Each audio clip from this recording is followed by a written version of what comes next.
welcome you all to this edition of the Regal Live Series.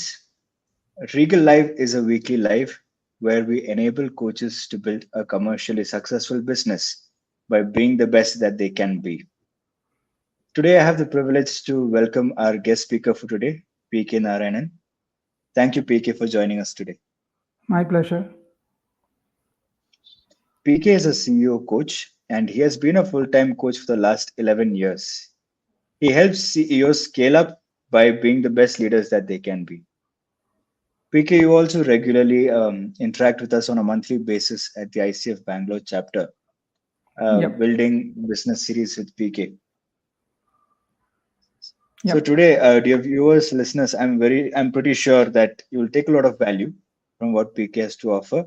PK, as you are aware, today's topic is building a personal coaching brand, which is your strength. I invite you for an Mhm. opening comment. Thank you, and happy to be here again. Building a personal coaching brand. See, like any other business, in coaching also brand or creating a brand in a very conscious way, it pays off over a period of time. So it's about when you talk about brand, it's about two things, predominantly. One is the trust and the other is the recall. So the trust, how we create trust in the brand on a consistent basis, and recall, when the right time is arriving, our segment should recall our brand. So for a coach also, this is very important that we need to be mindful of creating a brand, because the brand gets created in any case, knowingly, unknowingly, consciously, unconsciously. A brand is created. How profoundly, how visibly, or how to what extent it is obscure, brand is anyway there, whether you are aware of it or not. A brand is created, but consciously creating it and making it visible to people that matters definitely helps the business. Every moment, we're creating a brand, whether consciously or unconsciously. Yeah. So that puts a lot of emphasis on awareness then. Yeah. How much consciously are we doing it? Or is it getting built accidentally? Um, there could be exceptions, but many things are better if it is done by design. MC Vivek also agrees with you. Yeah. So, PK, we have so many coaches today. Some of them are ICF certified, of course. Many of them are not ICF certified. So, an ICF credential helps differentiate yourself from the market. But once you become credentialed, even the credentialed coaches market is pretty crowded. So, what, according to you, are some important steps that a coach must take to define and differentiate their personal brand? Definitely yes, because ICF coach is a certification, or it's a standard, or it shows your education. So are all engineers have the same brand after 20 years, 10 years, 15 years? Are all doctors, lawyers, chartered accountants, are they all the same after 5 years, 10 years, 15 years in terms of brand? Similarly, in coaching also, education is one part, certification is one part. That is just trying to get it. It is kind of getting a license. So that is it. That is just the responsibility that a coach has, that he knows what he is doing. So certification is to that extent relevant. But brand is more for external market.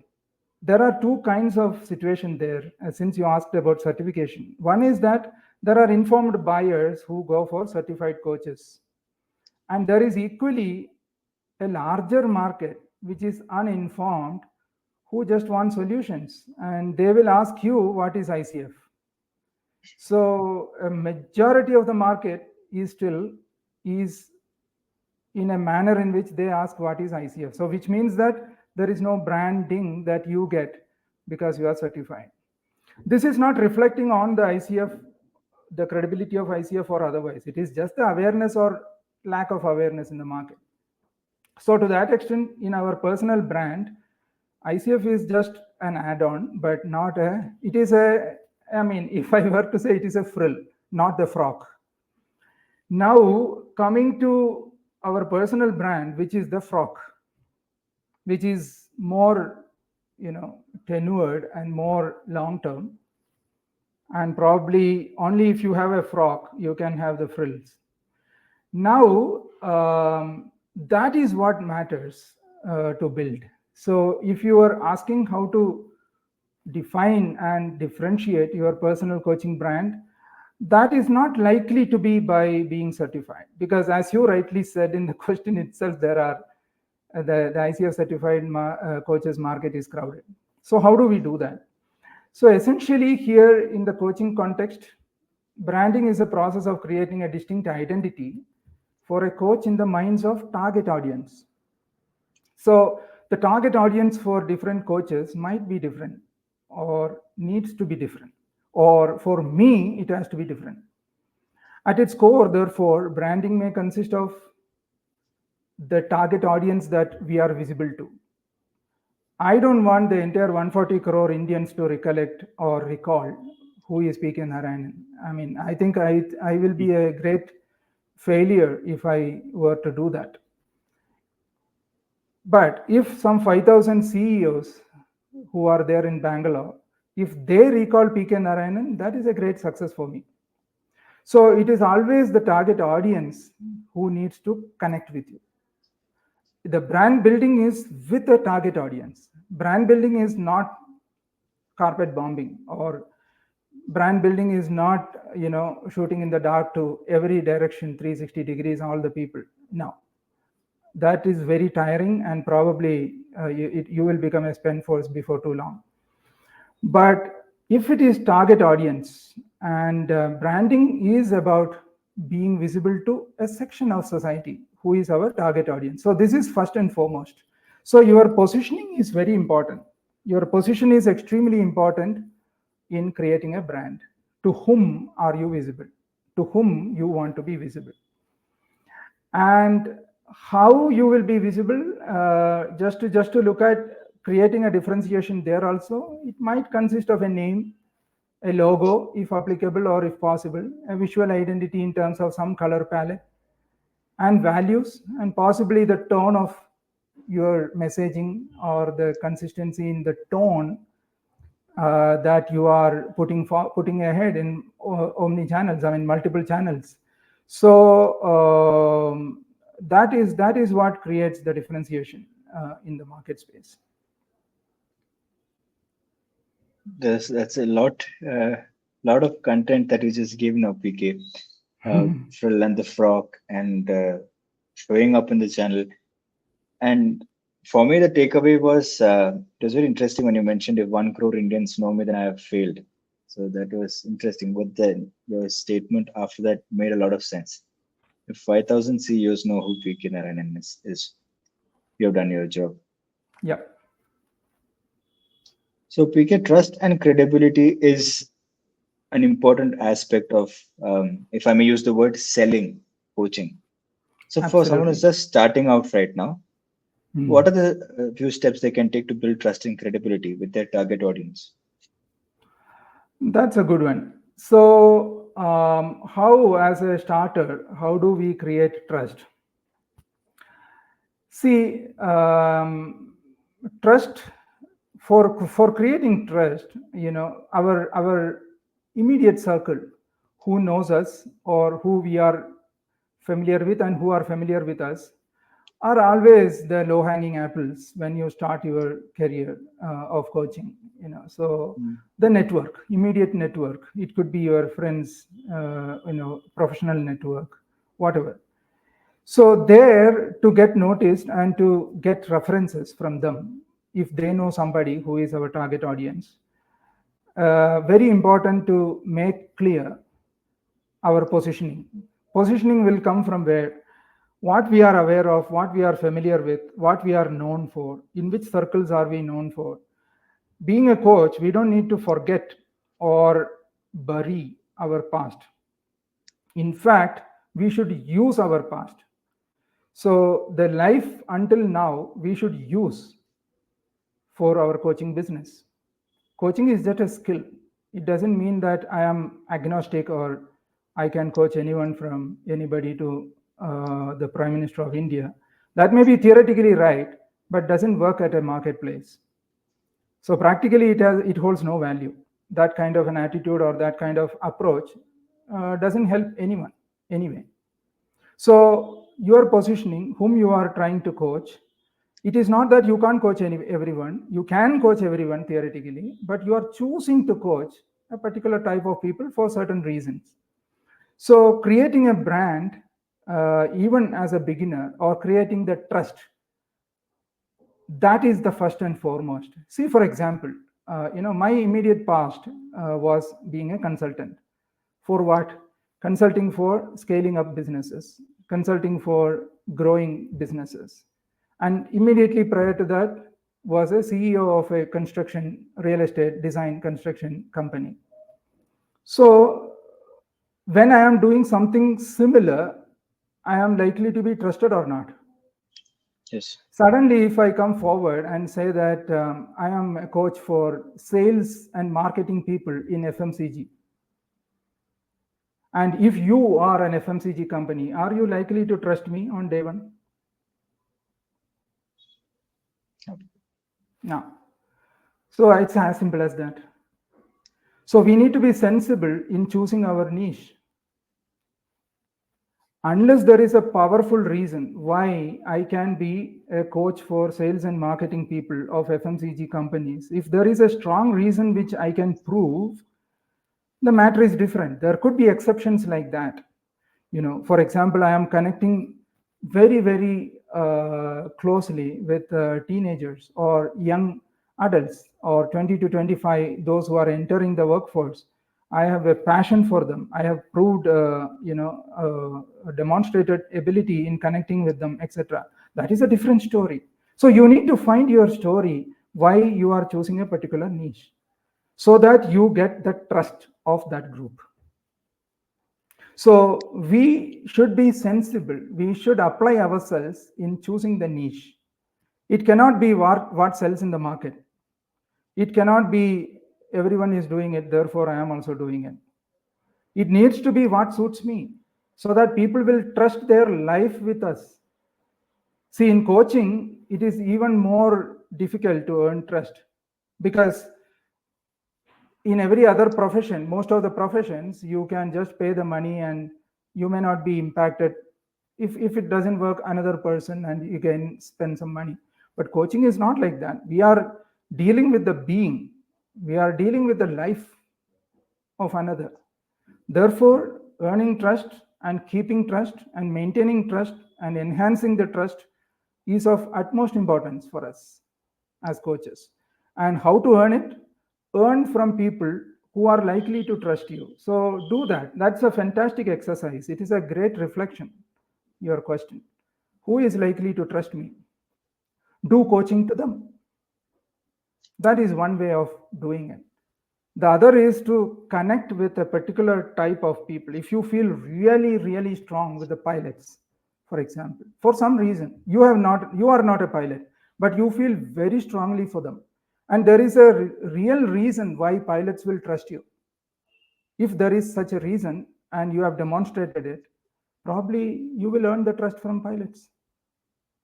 It is as simple as that. There is no formula for that.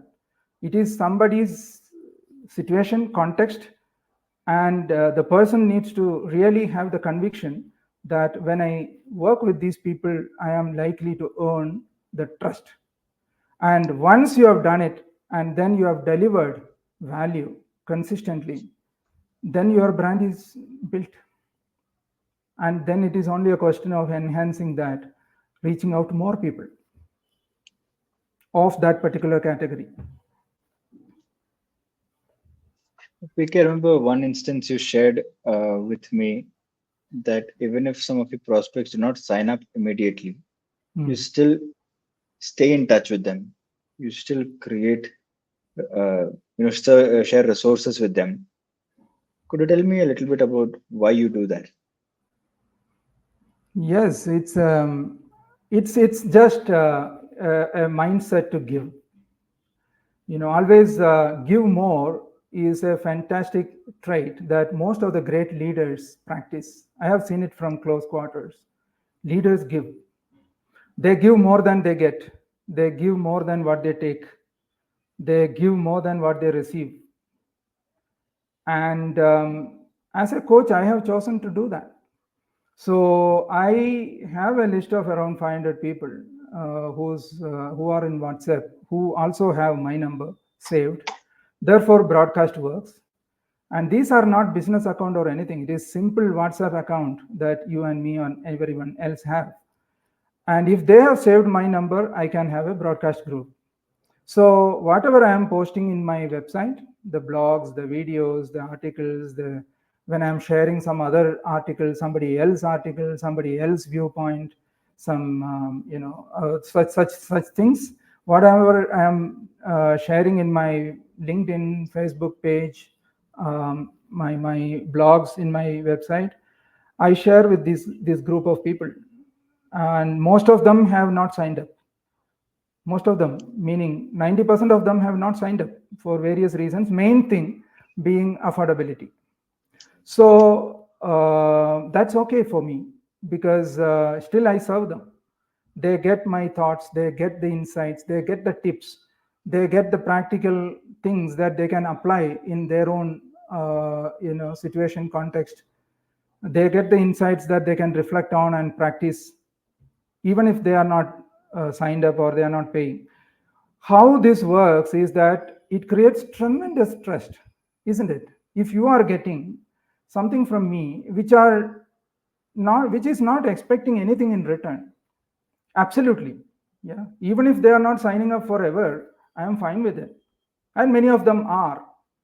So that is what. But I have not thought about earning trust, etc., as a focus or as a goal, because it cannot be the goal. Because trust is a consequence. We cannot work on trust. Meaning, we cannot work on improving the trust. We can only do things that will improve the trust. So trust is always a consequence. It is not a cause ever. So therefore, we cannot work on it. So we need to work on the process. We need to work on things that we do to result, or as a consequence, some trust.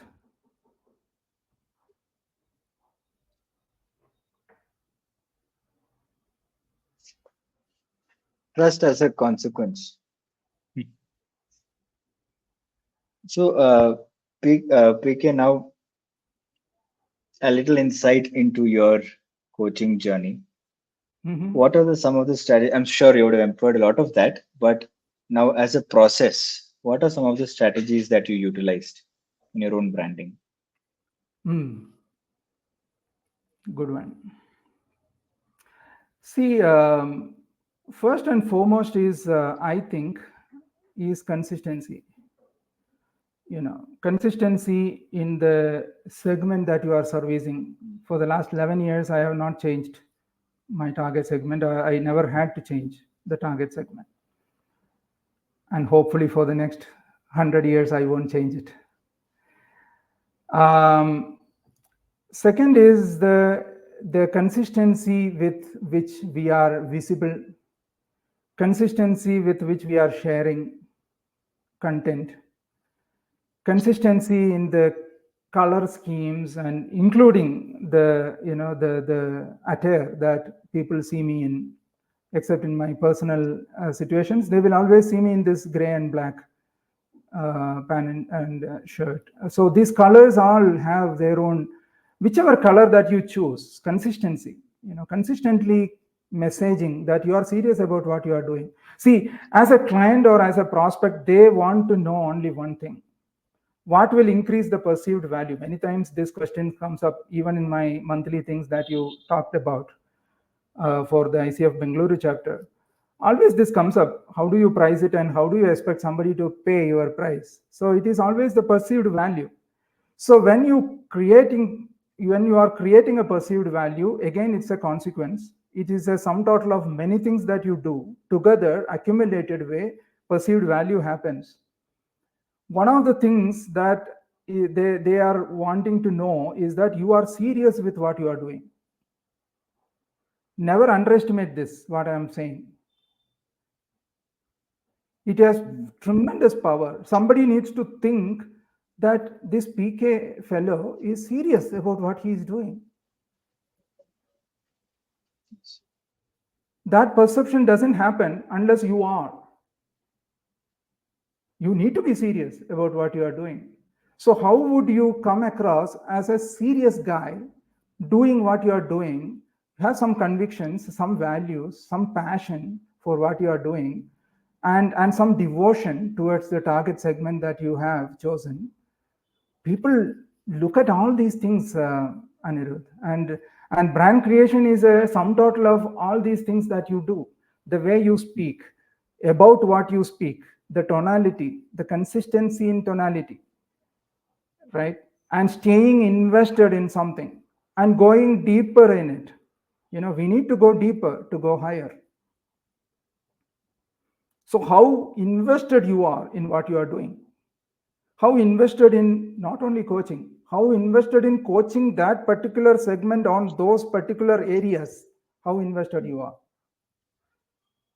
right? So the narrower the thing, it is difficult for them to miss you. Branding is about that. Branding is exactly about that. For the target segment, they should feel they are missing something if they are not coming to you. And that is created by consistent messaging. So you need to be available where they are searching. So you asked me how it has been for me. So for me, it has been a lot of learning. Did I come all prepared when I started 11, 12 years ago as a coach? Definitely not. But I've been learning about how to create the prospects and how to focus on a segment and how to create a brand. And the brand happened. I didn't create a brand. I just devoted my time, attention, efforts, involvement into servicing this particular segment of the society. The brand happened. So I wrote for them, I did videos for them, I did everything the way they can consume. So the 20-second blogs and 40, 50-second videos. So I tailor-made things for their consumption because my intention was their consumption, not to just to reach them for the sake of reaching them, but they need to consume because I value what I give. I am serious. So I don't want somebody to just receive something from me and not consume. So I go to the level to which make sure that what I am sharing is consumable. Of course, then there will be few who will not consume, but that's okay. But that will be a percentage anyway, not the whole. So that is how the brand has happened. And staying invested in what you are doing.